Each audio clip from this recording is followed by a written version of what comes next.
Hey, it's Gary DeHart with Insightful Accountant, and just want to welcome you to another episode of the Accounting Insiders podcast. It is May the 6th, 6 de Mayo.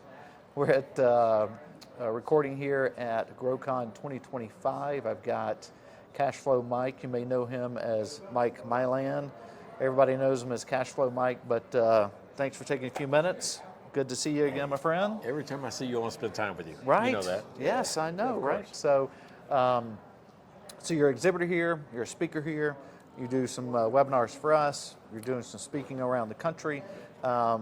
Before we dive into your latest acronym, update people on kind of your history, what you've done that got you to here. Not super in-depth, but high level. Occasionally, college students say, "How do I do what you do?" I'm like, I don't think you can get there from here. Right. Yeah. It's one of those things because it started out as a state trooper, and I mean, most of the things I teach are all just hard knock stuff, and that's one of the things I think makes it compelling to others. Is that I'm not just pitching the fluff of business success. It's like going, hey, I fought it. Right. Here are the things I tripped over. Here are the traps I fell in. Here's how bad it was, and how it hurt relationships at times. So I think the authenticity actually helps people understand what we went through. That's a really good point. And it's funny you say that about college students because Evan, who's behind the camera over there, I don't know, 4 years ago, he was like, or 5 years ago, I'm going to be a public speaker.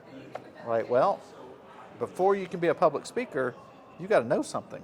You got to have a story. Right, you got to have a story. You have to build something that's compelling or have a special knowledge set that people want or need, right? That's right. And which ties in right with what you just said, and it's funny, I've never made that connection, but about, your story and what you sell or speak about isn't necessarily, it's this topic. It's the life experiences that drive you to the topic, which is what the book's kind of about, right? It's about conversations and how you've learned to drive people through conversations. But I'm getting ahead of ourselves. State trooper. State trooper. Yeah. You've multiple software companies, restaurant industry, Hotel staffing. right? Yeah. So out of all of those, what was your favorite? Currently right now, military veteran. Currently right now, this is my favorite, This is right? your Because this is actually a lifestyle-friendly business. Very much so. Something that actually I enjoy doing every single day. But of the others, I think I still like being a state trooper. When it comes right down to it, I know it's a weird thing, but it's one of those things where I had a take-home car, right? When I got in the car, I was at work. Yep. When I pulled in the driveway at night, I was off work, right? And you kind of did what you wanted to do. Kind of off work, right? Are you ever really off work? You know what? One of the hardest things to do as a state trooper is make friends. Especially if they're having a barbecue and they're drinking some beers, and they go, don't invite him. Don't invite Mike. Don't invite Copper Mike. Was that your name then? You're like Cashflow Mike now. I was Copper Mike then. Trooper Mike. Trooper Mike. So that's funny. I guess so, right? Because people are like, I don't want him too close. Just like. But then again, he's a good guy to know. That's right. Yeah. Right. Fun to know. So that's why they'd wave in the yard. Hey, Mike, how's it going? You guys drinking beer? What's going on? You on a barbecue without me? That's right. I was busy anyway. Yeah, that's right. So, all right. So this is your third book. What were the other two? First one was Don't Be a Dumb Business Owner. Right. And that was the one that led me to create the Clear Path to Cash. Okay. Which is 8 techniques to maximizing cash in a business. So it's the math book, right? Right. It's like getting a math textbook. When I wrote chapter 3 in that book, it got too long. I'm like, nobody wants to read a 100-page chapter. Right. So I made another book that was really the deeper part called the 7-minute conversation, which I think we talked about last time. Yes, I think we did. But that's actually summarized in the dumb book as well. Okay. That's why I tell people all the time, see, you got my dumb book? Yeah, right. And dumb, acronym, what's it stand for? It stands for I don't understand my business. Interesting story with that, right? I'm sitting there, I'm struggling in the hotel staffing because I couldn't figure out the timing of money coming in from Marriott and payroll going out to my employees. Right? Like, man, I said, what's going on? I said, I'm not dumb. I just don't understand my business. Right. And you know how something kind of sticks? Like, oh, hey, it's not an anagram. Is it an anagram? No, it's not an anagram. What is that gosh, I just said it a minute ago. It's a acronym. Acronym, got it. All right. So that's kind of where it kind of stuck. I mean, that was 20 years before I actually built the business, right? Or wrote the book. Yeah, which that's interesting too, just from the whole this experience from 20 years ago Yeah. sits in the back of your head, Yeah. and finally brings itself out. Do you think there was anything that triggered that to finally coming out? Yeah, I put it in. All right, so when I got over at Finagraph, part of the way that we were trying to sell to banks was through education first, trying to build that trust, credibility, and authority. And so I put together some training seminars for bankers, and that's where it kind of came out. Because I would tell people, I said, the reason why people don't like bankers, small business owners, is 3 reasons. Right? One is I call LOTO, L-O-T-O, loan officer turnover, which means every time I go into the bank, I got to train a new banker. Because he went to another bank and he's trying to steal me to go to the other bank. So don't really like that. I have to restate my story all the time. The second thing was they never stop by. And when they do, only wanted to sell me something. Right. And the reason why I said they were dumb, I said bankers were dumb first, before me, because they didn't understand my business. They would come in. Go ahead. You're fine. They would come in to sell things like fleet leasing. I had one vehicle on the balance sheet, mine, just so I could get to the hotels. What fleet leasing am I? What do I need, right? Exactly. So I just didn't think they understood my business. Right. So that's where that kind of popped out and just stuck with me, even because you ingrain it now. Now I'm saying it in seminars, it just starts to become part of your daily language. Gotcha. And so then you decided, you know what, it's time to tell people, don't tell me what to do. Right? And which is really funny, because when I opened it up and I looked at it, because TELL stands for? Terminate every long lecture. And I told Evan, again, he's not here right this second, but I told him when I read it, I was like, this actually should be the parent handbook too, right? Right. I mean, because as parents, we talk our kids to death, and they stop listening after the first sentence, right? Right. Or maybe even after you say their name. And if the lesson turns into, or if the statement turns into this long-winded lesson, we lost them so long ago, right? They didn't. The only thing they heard was, hey, you did, click, it's gone off. And so explain what that means. Don't tell me what to do. All right, well, it came about first when I was role-playing the math with some of my clients. I'm working with accountants and bookkeepers, advisors, fractional CFOs. And what I noticed is that they weren't great at the conversation. They weren't able to identify what the issue was with the client. They just kind of went into their thing, right? Whatever their bad habit was. And it turned people off. I said, man, you're great at history, right? You're a great historian for the company. I need you to be the GPS, right? I need you to help me go where we're going next. Where am I going? But I know where I've been. I was there. Right.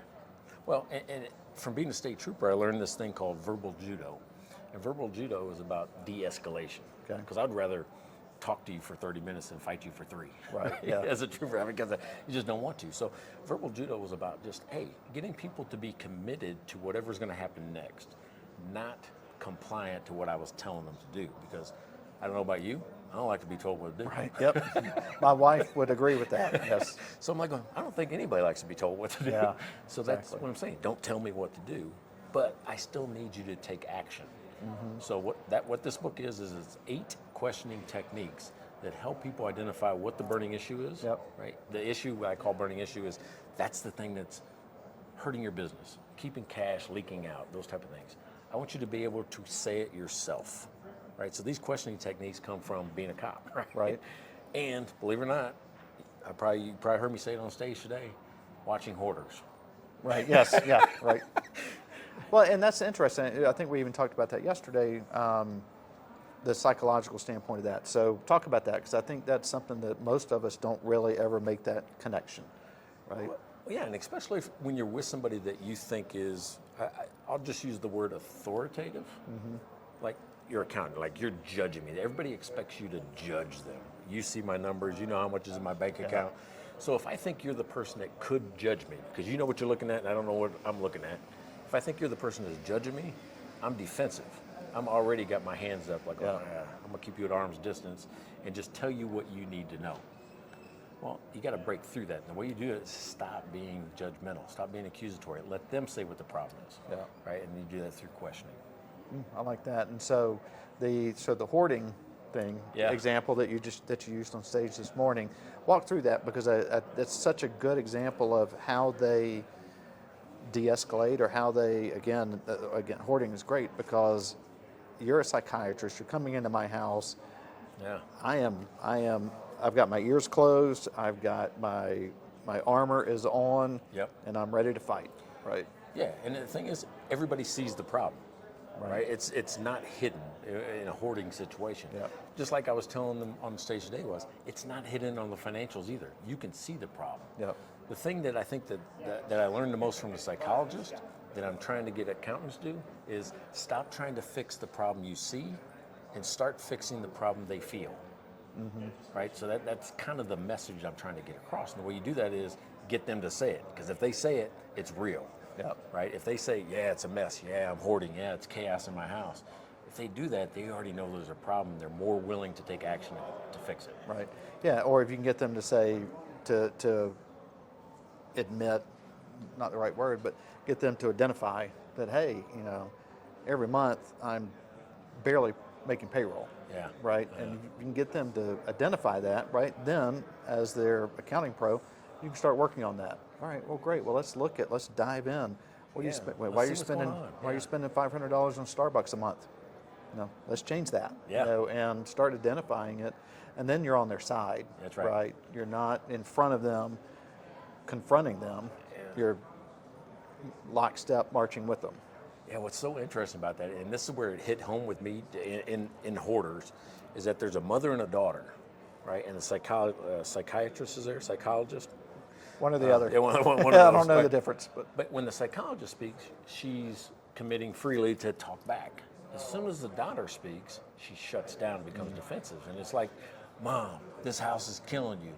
Instantly, the mom goes, no, it's not. No, it's not. Perfectly fine. Yeah. What's wrong with it? Yeah, that's right. She says, as soon as she was accused or judged, Yep. she was resistant, right? Remember the exercise I did where I pushed against the guy? Didn't Yep. tell him to push back, but he's Right. going to do it anyway. People are just naturally resistant Yep. when it's not their idea. I could kind of call that the Oprah effect too, right? Yeah. Because back in the day, I could tell my wife the same thing 10 times, Yeah. but when Oprah said it, it kind of made sense. I'm like, That's right. well, I just said this. I've said the same thing for like the past 3 years. Sorry, honey, that's true. But because you're coming at it, or that person is perceived to be coming at it from a completely neutral standpoint, right? That's right. And even though, like in that example of the daughter, she's 100% only wants her mother well, right? That's right, And only yeah. wants her mother's welfare taken care of, but that's not how the defensive mom perceived it. Yeah. But here's the third party. Okay, I'll listen to you. Well, and especially if he can get her to admit that that's the problem. Mm-hmm. If she says it, it comes out of her mouth, the mother's mouth. It's absolutely true. Yep. You can't argue with her. If the daughter says it, or even the psychologist or the doctor says it, she can argue with it. Yep. That's why you let her say the thing, and you go, oh, that's interesting, let's work on that, right? And they're guiding it, but you're really guiding the conversation with your question. Yep. Right, because you can see it. You just got to ask the question to get them to go, oh, what do you think of this? There's a technique in the book that I use when I can't get somebody to say it. I call it the mere moment. Right, and the mere moment is when I tell a story about somebody else, it's really about you, right? Okay. Because the problem I see, I'm going to say, you know what, I had this client and they had too much inventory, and I'll tell the big story about the too much inventory. I say, hey, what would you do if that was you? If they can't solve their problem, Yep. they can solve somebody else's. Right. And then they're like, oh, wait, I might have too much inventory. Yeah. Right? And then you say, hey, you think that's happening here? Should we check? And all of a sudden they're ready to check because they just solved it and they're committed to an action. Yeah. Now, in that case, in that example, I mean, you've already gone through it and you already know the problem, Yeah. right? I mean, you're laying it out a way to help them better visualize it or better see it, right? Well, in the book, there's a thing called the elevation sequence. Okay. And that's about fourth or fifth. I think it's fourth or fifth step. Okay. So by the time I tell the story, I've already tried 4 other times to get them to say it. Yep. Right? And finally, I just know they're not just going to say it. I have to make them say it with the use of another party, and I call it, let you and him fight. Okay. You and this made-up person. Okay, that's funny. That's funny. All right, so what else from the book, and then we'll just start pointing towards the end here. What else in here that highlights that you want to make sure people kind of take from it? So there's a technique that I use up front. When we get to where we're going to work together. Mm-hmm. People are naturally resistant, but I start off like this. It's called the nudge pact. And the nudge pact is getting your permission to push you, right? Which is I say, hey, Gary, when we start this, there's going to be days where it's hard, right? Mm-hmm. There's going to be things that you don't want to do. Even though I'm asking you to do it, You said you're going to do it, you're just not going to. What are some things you do when you procrastinate? You know, and you'll hear things like, I'll stop returning your emails. I won't take your phone calls. I'll miss meetings. I might cuss you out. Yeah. You'll hear them say that. Say, hey, when you do that and I see it, can I call you out? Is that okay? Can I push on you a little bit? Go from, advisor to coach. And they give you permission up front. That way, 3 months, 6 months down the road, when you see it, you say, hey, Gary, remember when we talked like 3 or 4 months ago? And you said that when you didn't want to do something, you would stop returning my phone calls and all that? Yeah, guess what? You're doing it. You're doing it. Right? Yeah. You're doing it. What do you think we should do next? Right? And that gets them remotivated, or at least restarts the conversation. Yeah. Right? So all right, so 3 books kind of tie, I know the first 2 tie into a lot of what you've done or what you've been doing, right? Yeah, that's right. Does this tie in with it as well, or is this kind of a whole other training path? It was the extension of that, right? Okay. It was the extension of the clear path to cash is my training techniques or my math. Well, this book helps you find the burning issue. The burning issue is the actual problem. Yep. If you know that, I tell you in the book what clear path to cash technique to use to solve it. Okay. Right, so that's the connection, is you use this to figure out what of the 8 other techniques that I've taught over the past, 10 years, do I use to be able to get to, help the client. Okay. So you have training sessions, like here we're at a conference, you're doing that, but you also have sessions where you bring people in and do group sessions, right? Next or what's week, just define what your business model is. All right, so I And sell why, memberships. and why accounting professionals should care. So I sell memberships, right? Okay. So I've got 3 different levels, and basically the 3 different levels depend on how much support you think you need, right? So I've got live live coaching, right? Okay. Where people come, I have a full calendar, it's 15 hours a month, and they say, hey, Mike, I'm dealing with this customer on Thursday. I need some help. And I'm a strategist with them. I become a coach, an extension of your team. Right? So that's one part of it. The other part is all the video recording trainings, lessons that I've done over the years. That's all packaged for you so you can learn the techniques. Okay. And we'll have a better conversation when we're talking live because you got the same background I do now. Okay. And then lastly is the app, right? So I got tired of spreadsheets and different folders and files and all that. I said, what am I doing? I've been in software since 2012. Right. Let me just So let's get some more paper. let's just build some software. So I took all the stuff that I was doing in Excel and actually put it into an app that I use. So as a membership, you get that bucket of support. The app, the live video coach, or why do I keep saying that? Live coaching and the actual recorded video lessons. Okay. So you've got that. And you can get certified, you can get CPE, just depending, again, the levels. There's 3 levels, and I'll tell you what's cheap. Too cheap. Everybody in here today has told me, that's all? Or, you need to raise your prices.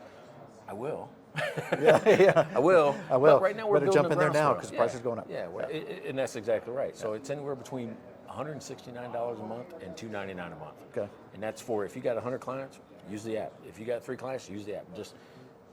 I don't charge per client. I don't charge per user in your firm. Yep. You just get involved and learn it. I'm trying to eliminate cash flow as the reason that businesses fail, and this is one of the ways I think I can do that. Okay, fantastic. And so people find you how? I mean, so you do it's an every other month now. Cash flow talks. Every month. Is it every month? Yeah, you do with us? I'm with you sorry. every month. All right. And I think we have one this Friday. Yeah, I think Is it's that correct? Cash Flow Mastery Talks, and we got a lesson I think it's the don't think second I'll be Friday, there. Second Friday of every month. That sounds right. I don't think I will be there because we're flying back on the red eye Thursday night. So. Me too. Are you? I'm still going to make I it. have a further way to go though. Barely. Atlanta? I've got a long ways to go. So we'll probably land. I think we land at 6 a.m.